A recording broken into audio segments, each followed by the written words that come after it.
नमस्कारम सद्गुरु। पहली बार मैं 1 सप्ताह के लिए आश्रम आया हूँ।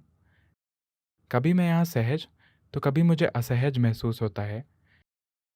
कभी लगता है घर चला जाऊँ, कभी लगता है यहीं रहूँ। मैं बहुत कन्फ्यूज़ हो गया हूँ। कृपया मेरा मार्गदर्शन कीजिए कि मैं क्या करूँ? सभी के साथ यही तो होता है।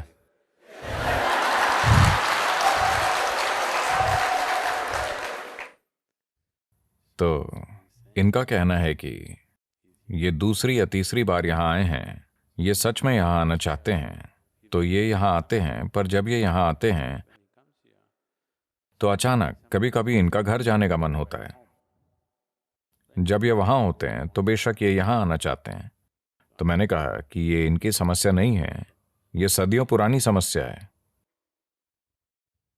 कोई 30 साल से शादीशुदा है और 8 बच्चे हैं।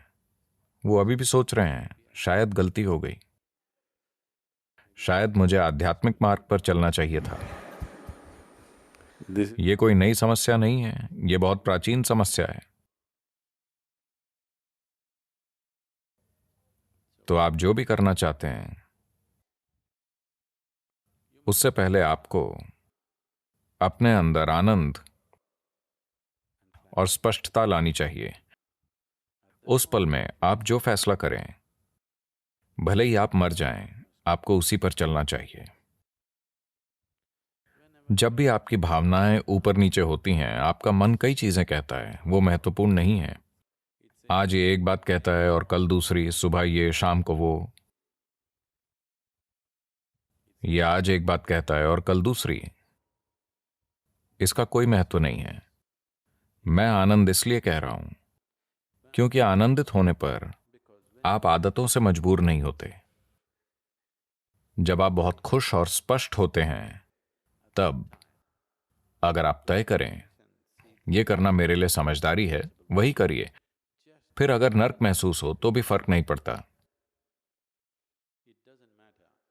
आप 10 साल नर्क से गुजरते हैं तब भी फर्क नहीं पड़ता, आप बस वही करिए, क्योंकि आपकी खुशहाली वही है। जब आप मजबूरी के विभिन्न स्थितियों में होते हैं, तब अगर आप अपनी दिशा चुनते हैं तो आप हमेशा के लिए खो जाते हैं। it is not about what you're doing. बात यह नहीं है कि आपका काम क्या है, बस आप उसे बिना रुके करते रहें। रोज अगर आप उत्साहित और निराश होते हैं तो बात नहीं बनेगी। अचल हो जाइए। कोई फर्क नहीं पड़ता कि आपका काम क्या है। अगर आप कसाई बनना चाहते हैं तो अडिग कसाई बनिए, बात बन जाएगी।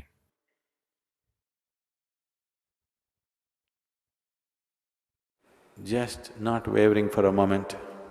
एक पल भी मत डगमगाइए। स्पष्टता और आनंद में आपने जो तय किया, उसी पर अचलता से टिके रहिए, तब आपकी बात जरूर बनेगी।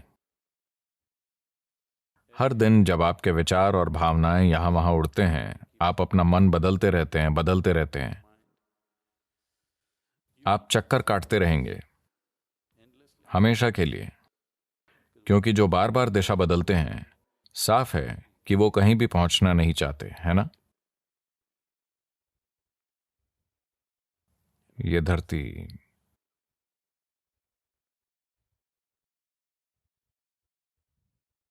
ये धरती गोल है, तो किसी भी दिशा में जाओ कोई फर्क नहीं पड़ता।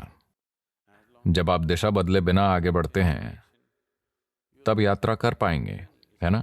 आपकी यात्रा पूरी होगी। अगर आप दिशा बदलते हैं तो आप हमेशा के लिए भटक जाएंगे, हमेशा खोए रहेंगे। तो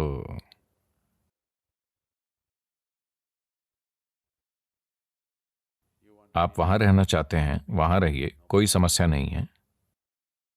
आप यहां आना चाहते हैं, यहां आइए।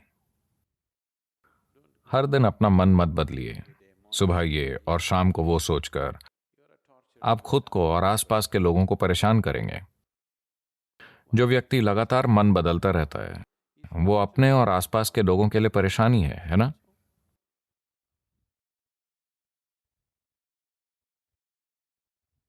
अभी आप सोच रहे हैं कल सुबह मैं योग करूंगा।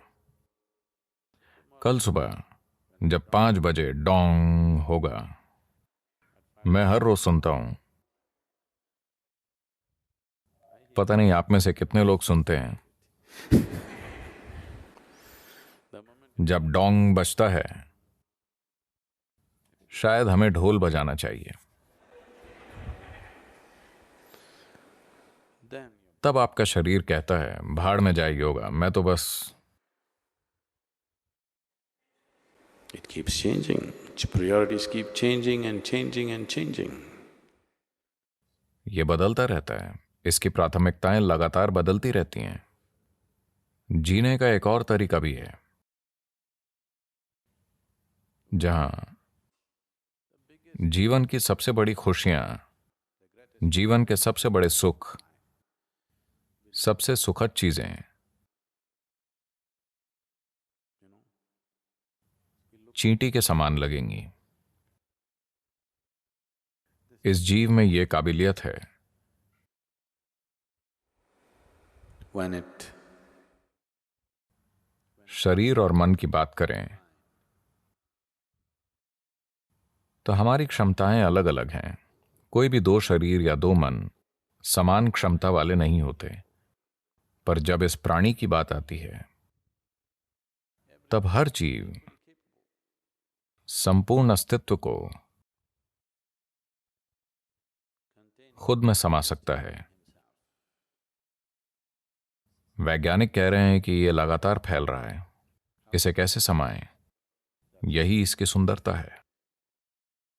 वो जो अनंत है, जो शाश्वत है, जो असीम है और जो हमेशा फैलता है, वो इस जीव में समा सकता है। उसे लेकर किन्हीं दो जीवों की क्षमता अलग अलग नहीं है। हर कोई समान रूप से काबिल है। ऐसा नहीं होता, क्योंकि आप दिशा बदलते रहते हैं। जहां भी आपको थोड़ा आराम मिलता है, आप वहीं टिकने की कोशिश करते हैं।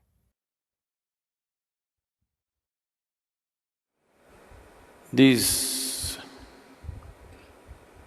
so-called getting civilized has become a huge detriment for spiritual process. तथाकथित सभ्य होना आध्यात्मिक प्रक्रिया के लिए काफी नुकसानदायक रहा है। ये जरूरी नहीं है, पर मैं ये कहना चाहूंगा, क्योंकि अगर आप खानाबदोश होते, आप जानते हैं खानाबदोश क्या होता है? खानाबदोश मतलब समझदार।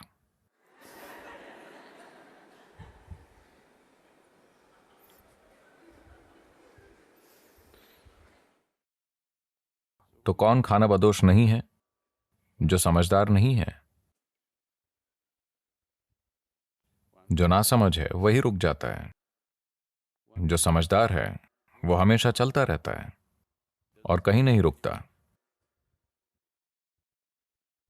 जिस पल हम खानाबदोशी छोड़ देते हैं, हम एक तरह से सुरक्षा के पागलपन में पड़ जाते हैं। चाहे वो शारीरिक हो, मानसिक हो या भावनात्मक हो, आप हमेशा उस स्थान की खोज में रहते हैं जहां आप रुक सकें और सो सकें। और जब आप ऐसा स्थान खोज लेते हैं, तब चीजें आरामदायक हो जाती हैं और आप में उससे बाहर आकर फिर से यात्रा शुरू करने की हिम्मत नहीं होती। तो अगर आप बस एक पिकनिक चाहते हैं तो ये ठीक है। अगर आप 7वें पर्वत पर चढ़ना चाहते हैं तो कुछ दूरी पर जाकर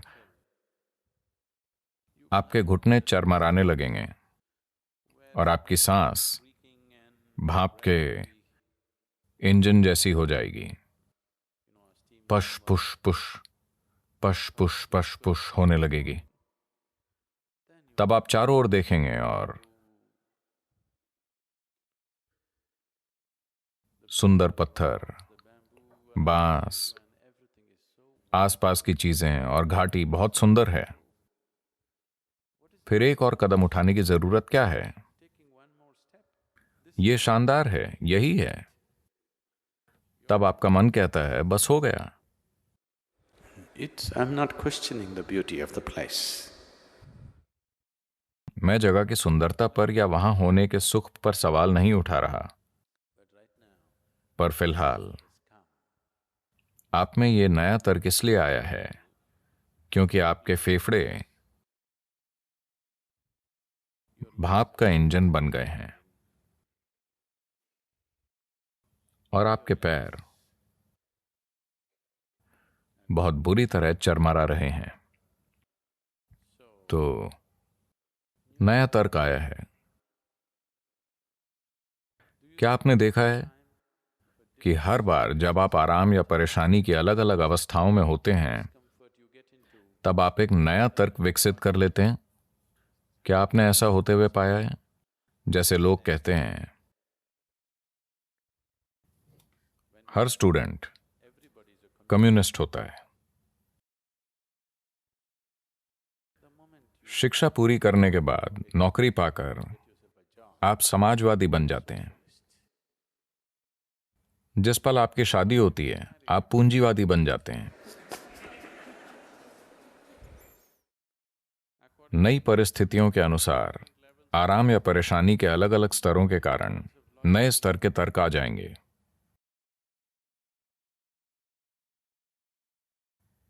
अब दुनिया ऐसी हो चुकी है कि माओवादी पूंजीवादी बन गए हैं। हाँ, That is it. ऐसा हो गया है। तो यह होता रहता है। इसीलिए स्पष्टता और आनंद के उस पल में आप अपने कल्याण को देख पाते हैं। आपको उस पर टिके रहना चाहिए।